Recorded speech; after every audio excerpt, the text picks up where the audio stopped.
Shalom, shalom. This is the brother Amawan Rakha, and just coming back with a breakdown. First and foremost, I'm going to give all praises, honor, and glory to Yahweh, Bahashem Yahweh Shai, Bahashem Rakha HaKodash, and as always, I give double honors to the apostles and elder bishops of Great Millstone who were well, and peace, blessings, and salutations to the elect. So what I want to get into is the book of Isaiah and the 34th chapter, which is really going into the day of the Lord, the return of Yahweh Shai, and the destruction that's coming forth from that. It's a major prophecy. So I want to kind of do a little breakdown. I'm not going to take too long over it. It's a short chapter anyway, so yeah, let's just get right into it. So Isaiah 34:1, and it says, "Come near, ye nations, to hear, and hearken, ye people. Let the earth hear, and all that is there, and all that is therein, the world and all the things that come forth of it." And not everyone is gonna hear. Not everyone's gonna hear and understand, man. This is for, the chosen, man. This is for the elect. This is for the elect. So, only a few. We know that the elect is only 144,000 men. Obviously, we know we have the great multitude that will be saved also, but the important factor is the elect, man. Because why? Because the elect have to hear this word and also have to teach it, man. So if we don't get the understanding, then how are we supposed to spread it, man? And that's all nations, man. So that's showing you that we're amongst all the nations as well, and that links up with Isaiah 11th chapter and 11th verse, man. I'm not gonna get it, but so yeah, man, this word is getting spread around, and it's getting spread around due to the fact that when I finish this breakdown right now, I'm gonna upload it to the internet, man, for anyone out there, all across the globe, man, for everyone to see, man. So that in itself is a gift from the Most High, man. But these Edomites are so proud in that they think it's all because of them. But really, this has been created. This internet that we're using, this YouTube or whatever else we put our lessons out on, we're using it for the destruction of the Lord's enemy, man, which is Idumea, man.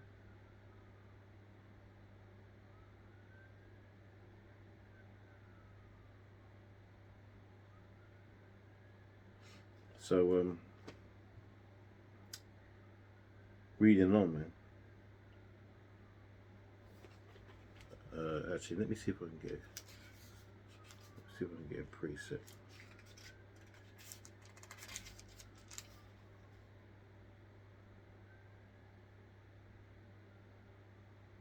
Yeah, this will link up with this verse, yeah.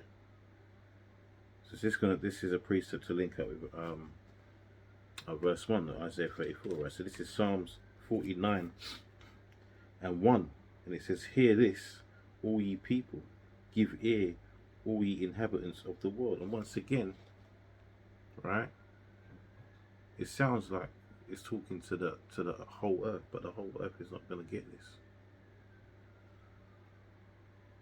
So it says, "Both low and high, rich and poor together." A lot of people will hear it, but they won't forbear, meaning they won't understand, right? It says, "My mouth shall speak of wisdom, and the meditation of my heart shall be of understanding," right?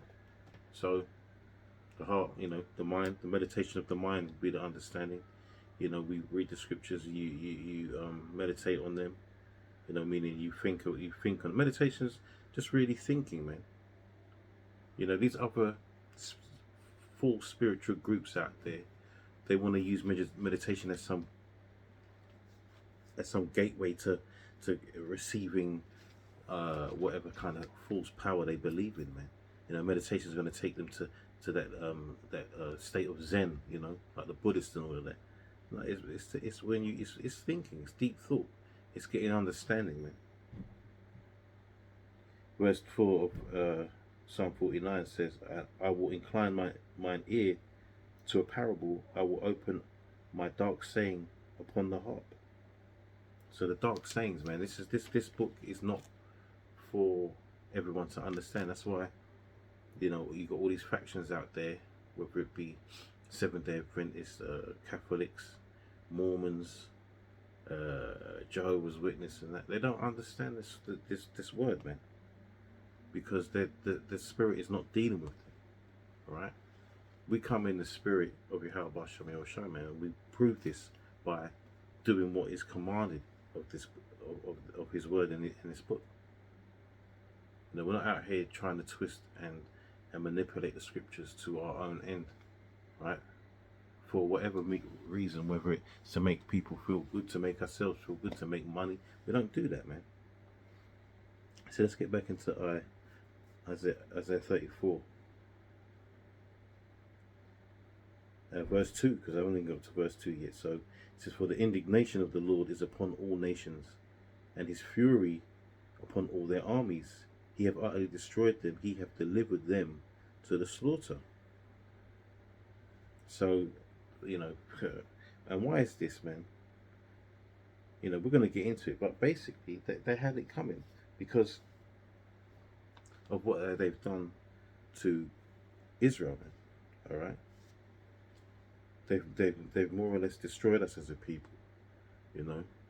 That's why the Lord talks about indignation, man. It's righteous anger, man.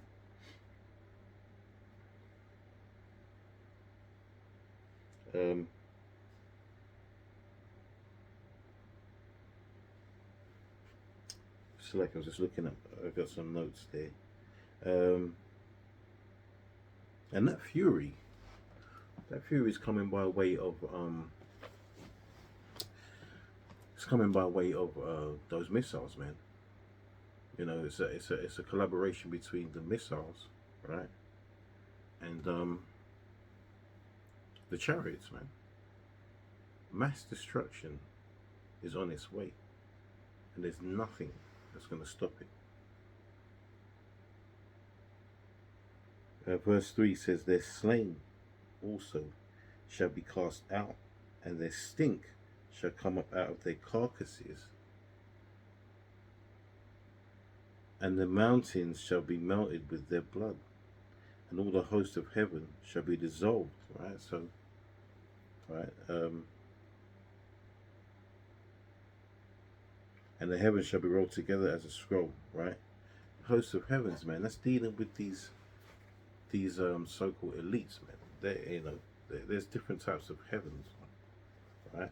And the heaven, this heaven on earth right now, they're in heaven because they're in the rulership seat, right? They're ruling, man, and they're ruling with an iron rod. They do what they want. They tell us what to do. They change the laws to suit them, right? They manipulate everything in the world so they can hold on to their power, man.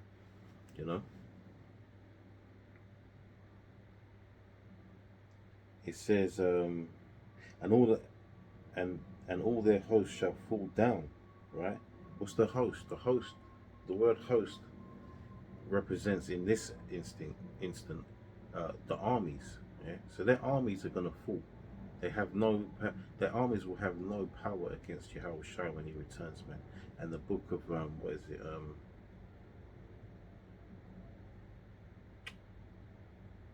Sirach 13th chapter, I believe. Let me just check on that.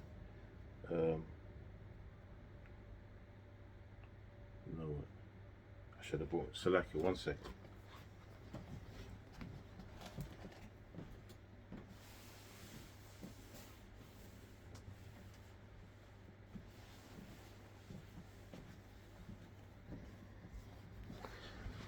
Yeah, slack. Apologies. I had to get my my apocrypha.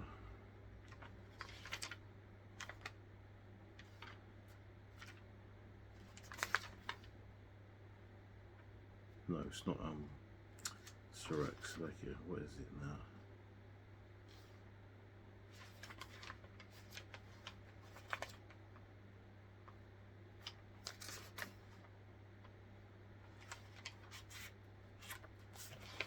It is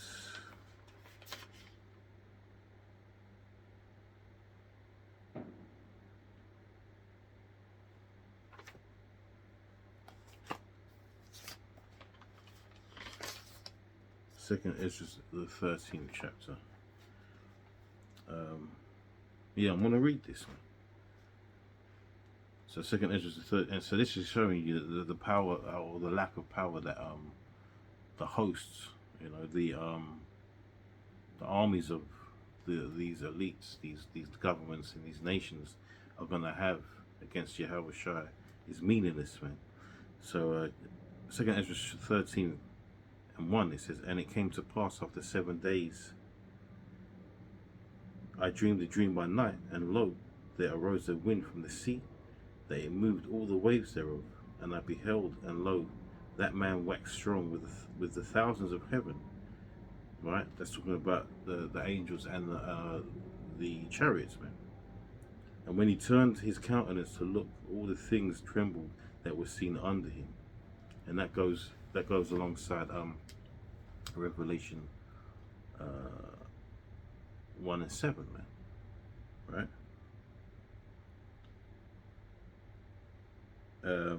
Where was I? Yeah, verse 4. And whensoever the voice went out of his mouth, all they burned that heard his voice, like as the earth fadeth when it feedeth the fire. And so that's the command, Yahweh Shai commanding, you know, those laser beams, man, to go forth and set forth the destruction on our enemies, man, and his enemies. Right? Verse 5 says, and after this I beheld, and lo, there was gathered together a multitude of men out of number from the four winds of the heaven to subdue the man that came out of the sea. So this is talking about obviously the armies gathering together to try and fight Yahweh Shai, which is you know, it's just, that's insanity. But it goes on to tell you why, right? I'm going to get to it. So it says, verse 6 says, but I beheld, and lo, he had graved himself a great mountain and flew up upon it. So that mountain, you know, some the chariots are described in various ways. And the reason why this one time is described as a mountain is because of the size of it, right? And it's going to go into that. It says, verse 7 says, but I would have seen the region or place whereout the hill was graven, like where it was come from, but I could not, because it was so vast he could not see the beginning or the end. And after this, verse 8, and after this I beheld, and lo, all they which were gathered together to subdue him were sore afraid, and yet durst fight. Yeah, so they were afraid, but the Spirit is on them, or the Spirit is going to be on them to battle or attempt to battle the heavenly bodies, man. You know, the celestial army, right? And Yahweh Shai, because he's gonna put that Spirit on them to do so, man. But even so, even though they know that they're gonna be afraid and they're gonna lose the battle.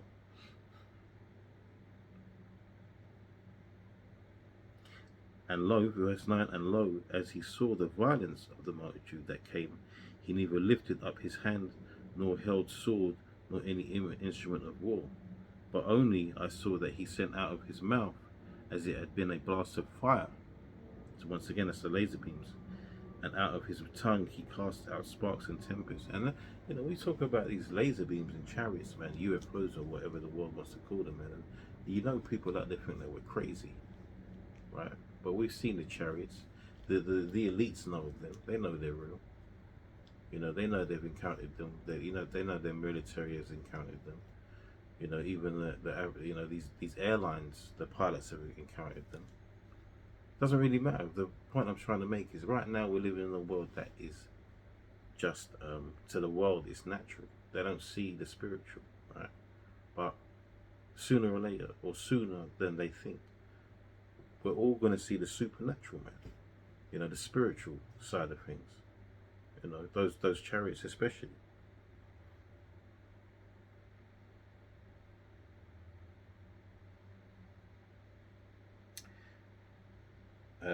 Verse 11, and they were all mixed together, the blast of fire, the flaming breath, and the great tempest, and fell with violence upon the multitude which was prepared to fight, and burned them up every one, so that upon a sudden of an innumerable multitude nothing was to be perceived, but only dust and smell of smoke. When I saw this, I was when I saw this, I was afraid. So yeah, man, they're gonna attempt to fight, but it's not gonna work, man. Right? So back in Isaiah 34. So yeah, let me get back into verse 4 again. And all the hosts of heaven shall be dissolved. So we just went into that. And the heavens shall be rolled together as a scroll, and all their hosts shall fall down as the leaf falleth from the vine, and as the falling fig from the fig tree. Verse 5, for my sword shall be bathed in heaven. Behold, it shall come down upon Idumea, and upon the people of my curse to judgment. So, Idumea, we know who Idumea is. Idumea is Edom, you know, Esau, the Edomites, man. But this is talking about the ruling factor. It's because the Lord's coming to put them out of their place, man. Right? These average peon Edomites don't mean anything out here, man. They hold as much power as us. Although they might hold some privilege over us because of the color of their skin, which was something that Esau created, you know, separating the nations by skin color instead of actual, nations, because we are supposed to be separate, all right?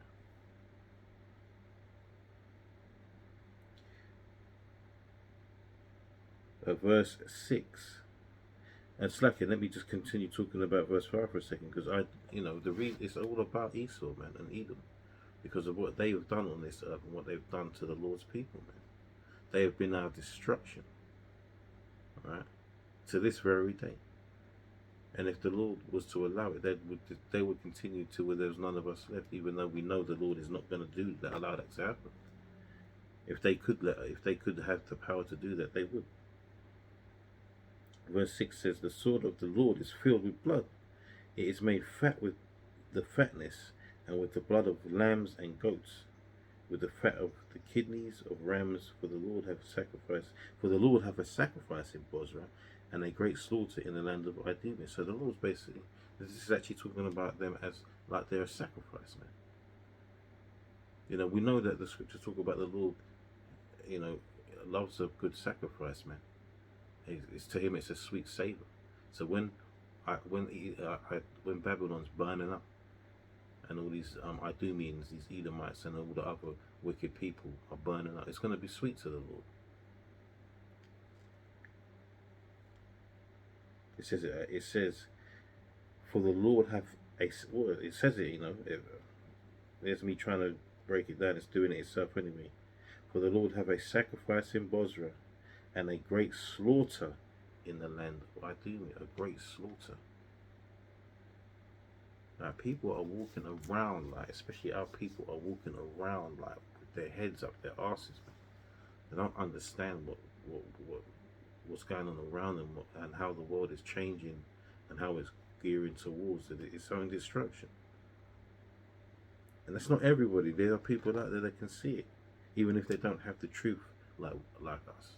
They can see that this is the end. Verse 7, and the unicorns shall come down with them, and the bullocks with the bulls, and their land shall be soaked with blood, and their dust made fat with fatness. And you know, people mock the scriptures because it talks about unicorns. The unicorn is just a rhino, okay? It's an animal that has one uni, meaning one, and the corn is the horn, unicorn, right? That's all it is. It's not a mythical beast. There's never been the remains or proof of what what whoever decided to try and depict it. It's never been proven of that. What I'm trying to say is the depiction of the so-called fantasy beast. The horse with the horn, basically the white horse with the horn, that has never existed. Verse 8 says, "For it is the day of the Lord's vengeance and the year of recompense for the controversy of Zion." Right? The controversy of Zion is what these devils have done to us as a people, as I went into. They are the perpetual hatred, what the scriptures talk about, that they have against us. And it's because the top elites know who we are. They know that we're the Israelites, so they are hell-bent on trying to destroy us. But if they really understood the scriptures like we do, they know that that's impossible. Look what they've done, man. And we're still here. We're still alive, man. They can't kill us, man. Verse 9 says, "And the streams thereof shall be slacking my eyes, shall be turned into pitch, and the dust thereof into brimstone, and the land thereof shall become burning pitch."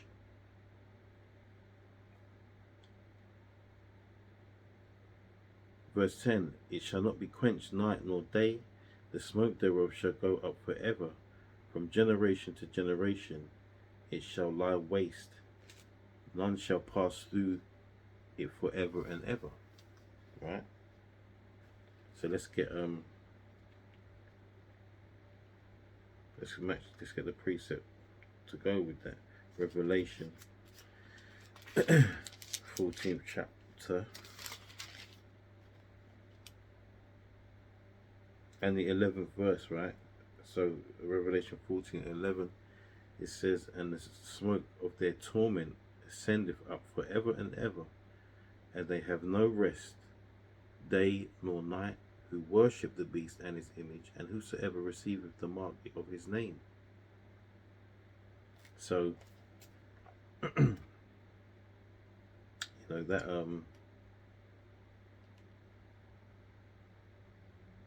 and that is that's remnant. The smoke and the burning, the stench is going to go up for a very, very, very long time now, because the ultimate destruction, that's coming for that place, is going to be so bad that it's going to last a long time. So back in Isaiah 34, nearly at the end, there's just 5-6 verses left. It says, "But the cormorant and the bittern shall possess it, the owl also, and also the raven shall dwell in it, and he shall stretch out upon it the line of confusion and the stones of emptiness."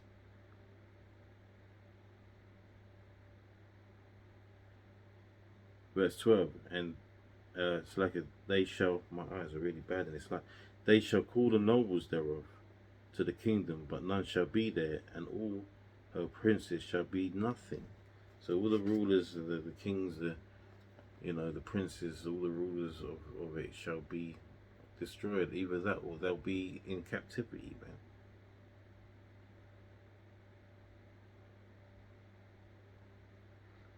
Verse 13 says, and thorns shall come up in her palaces, nettles and brambles in the fortresses thereof, and it shall be an habitation of dragons and a court for owls."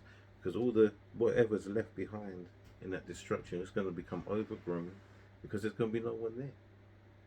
That place is going to be decimated. Like I'm talking about Babylon, aka America. No, there's going to be no man dwelling there. It's for an example to that place, man. What happens when you try to do what Esau's tried to do, and no one's ever going to try to do that again once Yahushua comes back anyway. Once the kingdom is established as a kingdom, it's an everlasting kingdom. Verse 14, the wild beasts of the desert shall also meet with the wild beasts of the island, and the satyr shall cry to his fellow.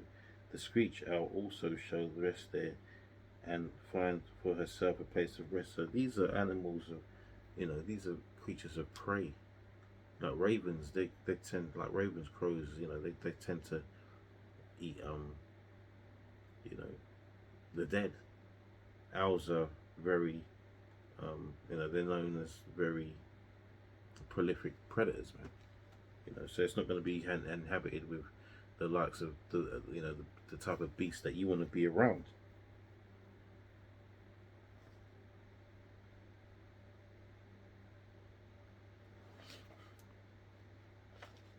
Um, let's get something real quick.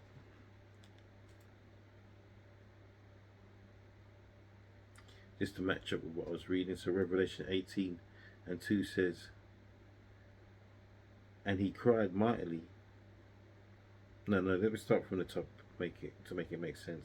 Revelation 18:1. And after this I saw, and after these things, I saw another angel come down from heaven, having great power, and the earth was lightened with his glory. And he cried mightily with a strong voice, saying, Babylon the Great is fallen, is fallen. Babylon the Great is America, and is become the habitations of devils, and the hold of every foul spirit, and a cage of every unclean and hateful bird. See? Because these are types of bird that feed on carrion and stuff like that, meaning dead animals and even people, man.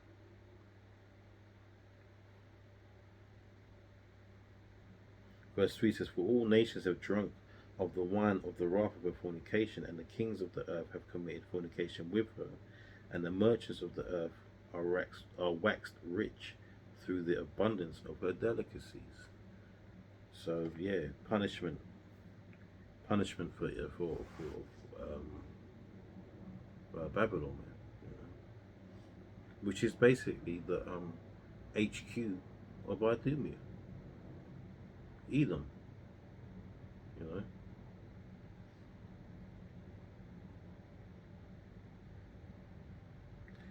Where was I? So back in 34, Isaiah 34, just to finish it off now.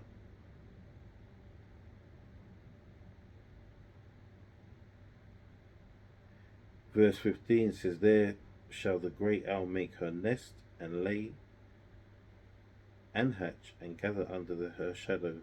There shall the vultures also be gathered, every one with her mate. Right?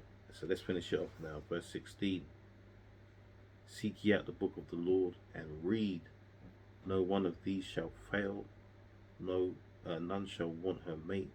For my mouth it have commanded, and his spirit it have gathered them. Right?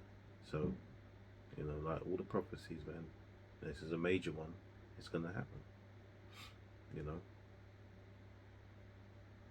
And as crazy as it might sound to outsiders, man, we want this to happen. Alright? Verse 17, last verse. And he have cast lots for them, and his hand hath divided it unto them by a line. They shall possess it forever, from generation to generation they dwell therein.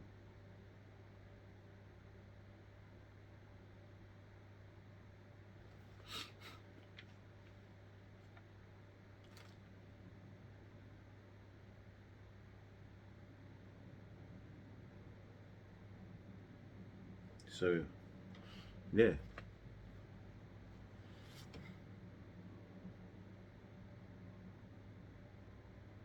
Those those foul, unclean birds and spirits, that's their spot, man, for forever, man. There's we no dwelling in Idumea, man. We don't need that. It's like it in Babylon, man. It has to be. The Lord likes to set examples and make examples, man, for learning. Because those other heathens, man, that are going to be and the remnant of Edom that are going to be left are, they need to understand, that there's a new rulership, new governing body, and that's what happens when you go against its power. Yahweh Shem Yahweh Shai. Alright, so that's it. Lord willing, that was edifying and to the point. Yeah, destruction is coming for Babylon. We pray on that it comes hastily, but obviously we know that there are prophecies to come before that, aka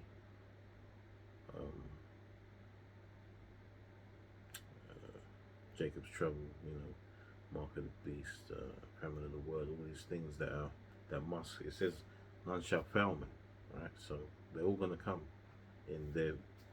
at their respective time. So Lord willing, that was edifying.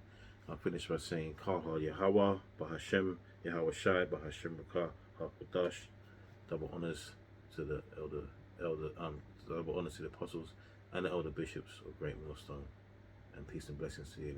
Shalom, shalom, shalom.